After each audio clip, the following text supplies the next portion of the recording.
Hello, and welcome to Around the Political World with John Rothman. I am your host, John Rothman. If you're a fan of the show, make sure to hit the follow button on the top right of Apple Podcasts, Spotify, or wherever you are listening at this very moment. When you hit follow, leave a review or share an episode with a friend. It helps other people discover the show, keeps us going. As I like to point out each and every day, it expands our base. The President of the United States takes an oath of office, and Donald Trump took that oath a little more than a year ago. The oath is a 35-word oath. I do solemnly swear that I will faithfully execute the office of President of the United States and will, to the best of my ability, preserve, protect, and defend the Constitution of the United States. And then we add the words, so help me God. It is important to understand that what Donald Trump is doing repeatedly is to violate the essential nature of the Constitution. We talked about the question of freedom of the press just the other day. But I want to read to you from Article 1, Section 4 of the Constitution. The times, places, and manner of holding elections for senators and representatives shall be prescribed in each state by the legislature thereof. The important part here is that elections are held state by state. There is no national election. And when the president spoke, as he did yesterday on Don Bongino's radio program, of the idea that 15 states should be taken over by the federal government, nationalized, it was a statement that is patently unconstitutional. I will go so far as to say that even if Donald Trump tried to do it and it went to the Supreme Court, even Thomas and Scalia would have to affirm the precise wording of the Constitution. I might be sticking my neck out to say that, but I believe it to be true. What Donald Trump continues to do is to abuse and misuse the Constitution. And let us hope that the Supreme Court stands up and says something. The first major question will not be over elections. It will be over tariffs. And we are waiting for that Supreme Court decision. When the Georgia ballots were seized, one of the most interesting things to me was that Tulsi Gabbard, the director of national intelligence, was present. What was she doing there? The American election has nothing to do with national intelligence. And it seems to me that this kind of direct interference by the administration, certainly by Tulsi Gabbard, and most assuredly by the President of the United States himself in his rhetorical thrusts against elections that are fair, they are fair, is outrageous. Let me remind you that Donald Trump and his attorney, Rudy Giuliani, went to court repeatedly in 2020 to try to have the election overturned. And in every single case, they lost.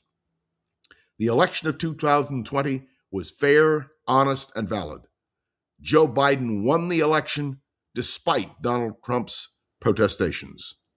I say this to you because I don't want there to be any ambiguity.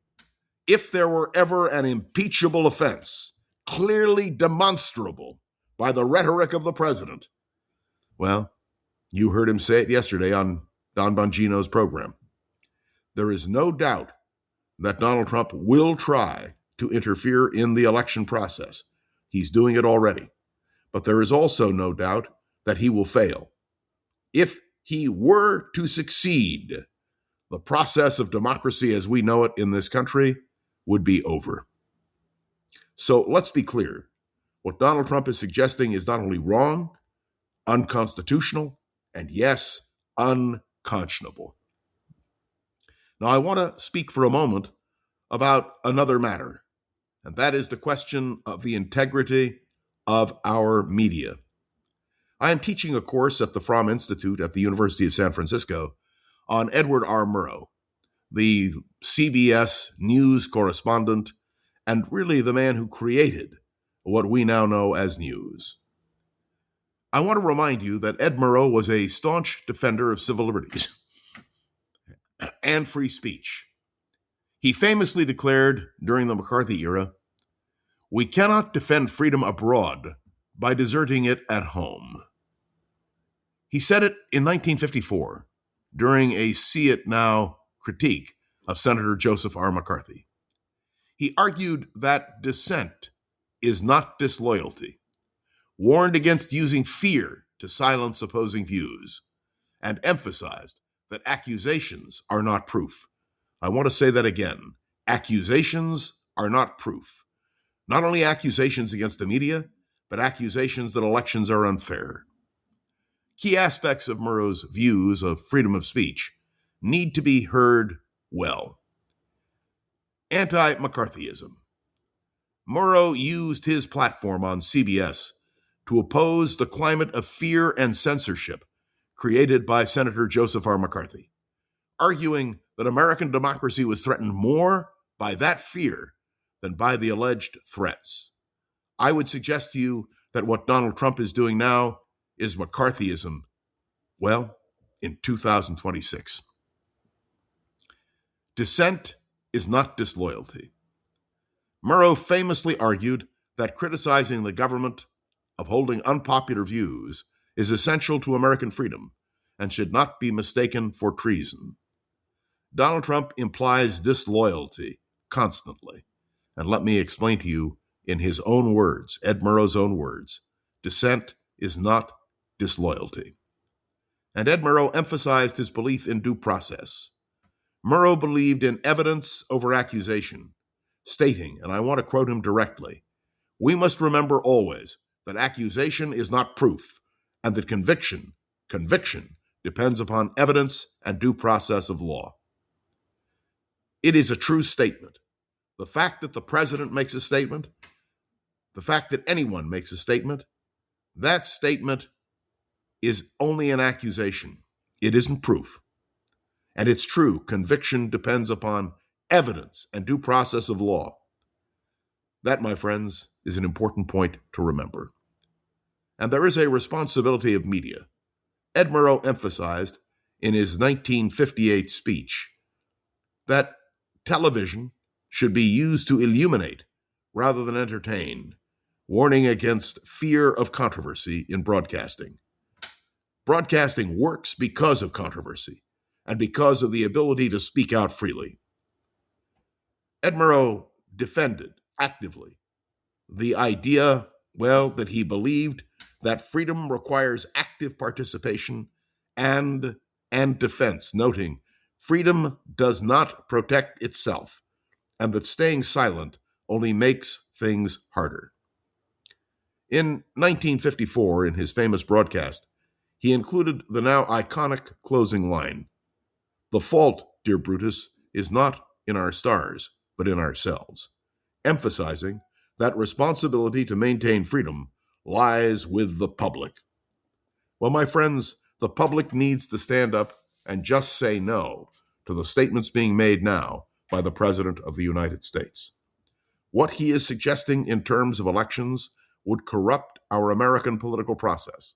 The fact that he would suggest that Republicans take over the election process on a national basis is not only absurd, but again, unconstitutional.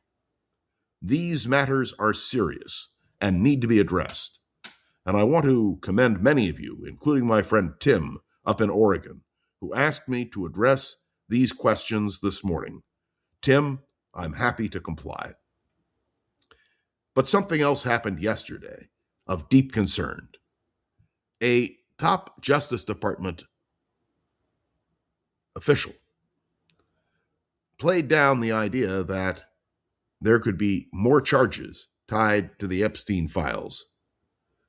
This is a very important point.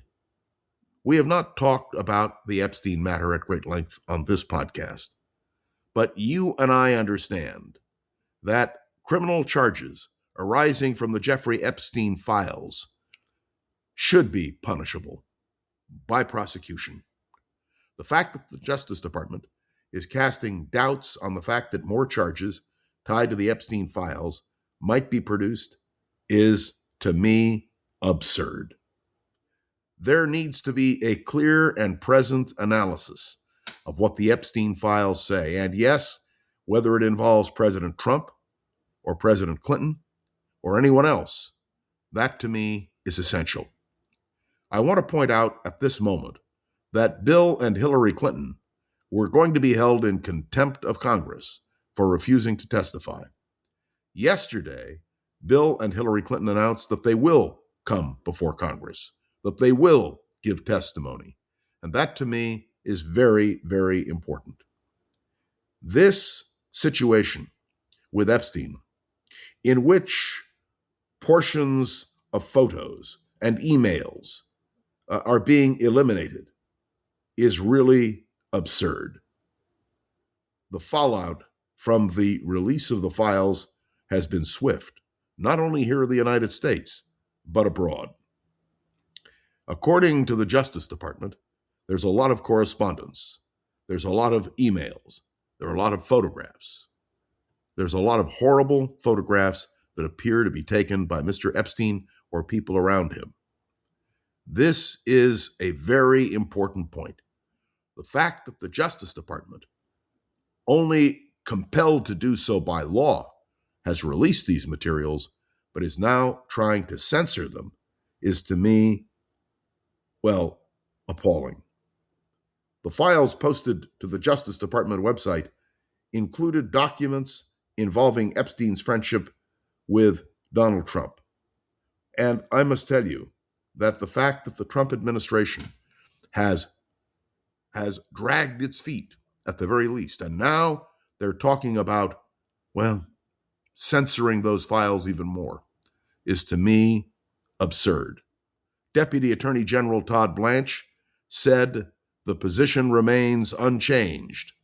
Well, it is changing. Just take a look at the files. Why am I raising this with you now? Because I believe that what the Trump administration is doing is not only attempting to rewrite history, but also trying to protect Donald Trump. Now, somebody asked me, why don't you talk about Bill Clinton? Bill Clinton isn't president of the United States. He was, and he will have to give testimony, and he will give testimony. But here we are talking about a president of the United States who continues to say that the Epstein file case is a Democrat hoax. Let me assure you that it is not a hoax. But do you understand there is a general trend in this administration, which I find very disturbing?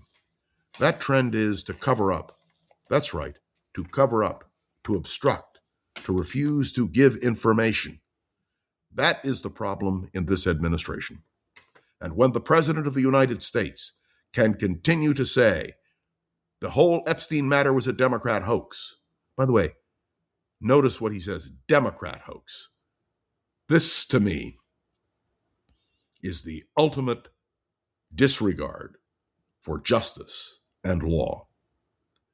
I raise these questions with you today simply because I believe that this is a matter that goes to the heart of American democracy.